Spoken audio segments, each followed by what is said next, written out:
იქნება საქართველოს პარლამენტში თქვენს მიერ წარდგენილი კანდიდატი. დღეს არის ჩვენი პირველი შეხვედრა უკრაინის მოსახლეობასთან და მე თუ გავიმარჯვებ და თქვენ დობის მანდატს თუ მივიღებ, მე ვფიქრობ, ჩემი პოლიტიკური, პარლამენტარო არ მოვალ, მე არ გეტყვით, რომ აი გზებს გაგიკეთებთ იმას. ეს უნდა გაკეთდეს.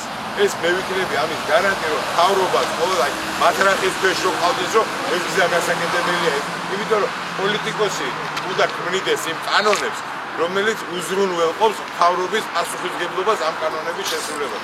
როდესაც დღეს მაგალითად მინისტრები 70,000 და 80,000 დოლარიანები მანქანებით დადიან და ჩვენ სტადიონი არ არის, გზა არ არის, ჩვენ მივიღებთ იმ კანონს და მე ვიქნები ამის ინიციატორი. მე აი ამ პირობებს გაძლევ, რა კანონებსაც მე ინიციირებას გავაკეთებ. ფაქტი ხალხში ჩვენია, ხო, ჩვენი აჭარელი ქალია და ჩვენ აჭარელები ვართ ახლა. მაგრამ 4 წლის განმავლობაში ამ ხალბატონს რამე არ გაუკეთებია, რომ თითოეული ჩვენთაგანისთვის რაღაცა სიკეთე მოეტანა. მეც აჭარელი ვარ, ხო და მე რომ ეს ყივა და მე რომ ამას განვისწრდი, იმიტომ მივიღე გადაწყვეტილება, რომ წავსულიყავი მაჟორიტარი დეპუტატობის კანდიდატად და აი ეს გასაჭირი, რათა სირცხვილი ჩემი, რომ ტელევიზორში რო უყურებდი და ფათი ხალვაშის და აზორი ხილაიშვილი, რომ ვერამტკიცე კანონსაც ვერ იღებდნენ და კანონის ინიციირებაც არ გაუკეთებია და პრობლემა არა გვაქვს ჩვენ აქ ობულეთში ჩავში არა გვაქვს პრობლემა, მიწის კანონი პრობლემა არის, ხო? ერთადერთი იმაზე იყვნენ დაკავებულები ეს ადამიანები, რომ თავის სახში შეიყვანა გაზი, მთელი ციხისძირი ფეხზე დგა.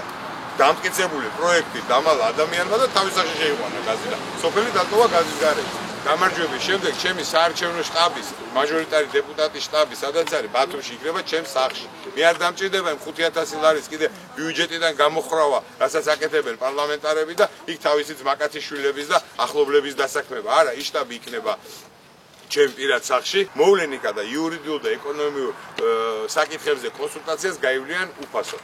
და ეს მე აბსოლუტურად კანონი გვაძლევს ჩვენ ამის უფლებად. 9 ოქტომბრიდან ჩვენი გამარჯვების შემთხვევაში წავა მუშაობა ხვალინდელ დღეზე. აი ამაზე წავა მუშაობა. ჩემი უმცროსი ქალიშვილი არის 2 თვის.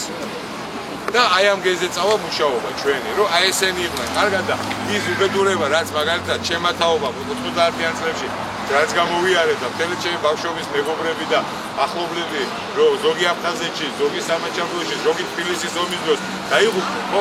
ამათ ეს აღარ უნდა ნახოს. აი ამ თაობამ ეს არ უნდა გამოსცადოს. ჩვენ მოვალთ უმაღლეს საბჭოში, ჩვენ ვიზრუნებთ, რა თქმა უნდა, იმ კულტურებზე, ტრადიციულ კულტურებზე, რომელიც აქ იყო, ეს არის ძირითადად ციტრუსი, ჩაი, რა თქმა უნდა, მაგრამ ეს იქნება კერძო სექტორში ჩაი და არა ისე, როგორც იყო ადრე მეურნეობებში და რაც თავარია, უნდა შეიქმნას პატარა მცირე საწარმოები, სადაც იქნება გადამუშავება. ჩვენ რომ მოვალთ აუცილებლად ამ საკითხს გადავწყვეტ, ეს მიწები, რომელიც არის გამოუყენებელი და არის მიტოვებული, ეს უნდა გადაეცეს იმ ხალხს, ვინც მიწასთან კავშირი და მიწა უყვარს და შრომა უყვარს და დაამუშავებენ სათანადო მიწებს.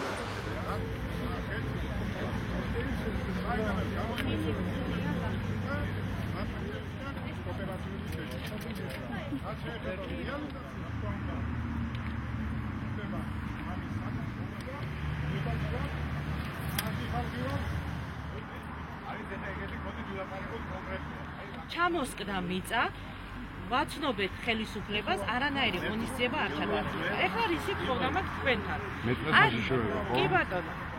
ეხლა ამჟამად მაგი არ მოგვარდება, იმიტომ რომ იქ არის ერთ-ერთი ჩამოტკლეცილი, რომ მაგას თანხები ჭირდება. ელემენტარული რისი თხოვნა მინდა. არჩევნებამდე, უბრალოდ ნახევარი დღის საქმე არის ტრაქტორმა, რომ არხი გაჭრას. აი, დავიწყოთ საქმით. არა, დაკავშირებული რომ ჩვენ რბის მერე გადავდოთ ეს საქმე. დავიწყოთ საქმის კეთებით, ეს საქმე გაკეთება. დღევანდელი შეხვედრა ძალიან საჭირო იყო ამ სოფლისთვის, როგორც წეგან თქვენს მოისმინეთ. ხალხსთან არა აქვს ურთიერთობა არც ერთ პარტიას, უბრალოდ ტელევიზიით გვაქვს ინფორმაცია, ვირასპირდება მოსახლეობას და ასეთი შეხვედრები აუცილებელია მოსახლეობის ხარდაჭერისთვისაც, ხალხის დაინტერესებისთვისაც, იმისთვის რომ ამომრჩეველი ყველა გამოცხადდეს საარჩევნო უბანზე, ცივაძე და თავის ათქვამ სიტყვას რაც ახლა მოსახლეობასთან პარლამენტში მოხვედრის შემთხვევაში იმედია რომ ამ იმედებს შეასრულებს ხალხს უბრალო პრობლემები აქვს გზის მოგვარება უნდა ზოგს მეწყერი აქვს სახზე მომდგარი ამის ჩვენ დიდი პრობლემებს ახლა საერთაშორისო პრობლემებზე არ ვაწუხებთ ჩვენ გვინდა რომ ელემენტარული საცხოვრებელი პირობები შეექმნას ჩვენი სოფლის მაცხოვრებელ ხალხს და რა ვიცი ჩვენ გვაქვს იმედები რომ ეს ხალხი ამას გაამართლებს მე ვიცნობ მოსახლეობასაც ვიცნობ ამ ტერიტორიებსაც და მის ასე ვთქვათ განლაგებას და ინფრასტრუქტურას და ვიცი რომ ძალიან დიდი პრობლემები დგას. პირველი საკითხი რაც წავედგას ჯერ კიდევ არ არის ვიცის რეფორმა აჭარაში ჩატარებული და ძალიან ბევრი მოსახლეობის ასე ვთქვათ ოჯახებს ვინც არიან გასანაწილებელი, ვინც არიან გასაქორწინებელი და ახალი ასე ვთქვათ ოჯახის შესაძლებლად მათ არ გააჩნიათ მიწები. ის მიწები რომელიც იყო ყოფილ მეურნეობებში, სახელმწიფო მეურნეობებში დღეს არის მიტოვებული, გადაცემული არის ეკონომიკის სამინისტრო, რომელიც ცდილობს რომ ნახოს ინვესტორი ან ვიღაც ბიზნესმენი და გაყიდოს ეს მიწები, რაც მე მიმაჩნია რომ უსამართლოა. დღეს ჩვენ ვიმყოფებით სოფელ ბუკნარში მოსახლეობასთან შეხვედრას და მიუხედავად ცუდი ამინდისა, მიუხედავად წვიმისა, როგორიც აქ იყო დღეს დილით, თქვენ ხედავთ, ეს ადამიანები მოვიდნენ იმედით, მოვიდნენ სიყვარულით. იმიტომ რომ სადაც ჩვენ ვართ, სადაც პატრიოტთა ალიანსია, იქ ყოველთვის სიყვარული და სიმართლეა. სიმართლეს ვერ დამალავთ. რაც არ უნდა გბლოკოთ, რაც არ უნდა შეგვიქმნათ ყველანაირი წინაღობები, ჩვენ გავიმარჯვებთ. იმიტომ რომ ეს ადამიანები არის ჩვენი იმედი. ამ ადამიანების იმედს ჩვენ არ გავუმტყუნებთ. ამ ადამიანებს ჩვენ ყველას მოგვიკლეს იმედი. ჩვენ ჩაგვიკლეს ოცნებად, მაგრამ ჩვენ მოვდივართ ახალი შემართებით. ჩვენ მოვდივართ სიყვარულით, სიმართლით და ჩვენ ყველა ერთად გავიმარჯვებთ აუცილებლად.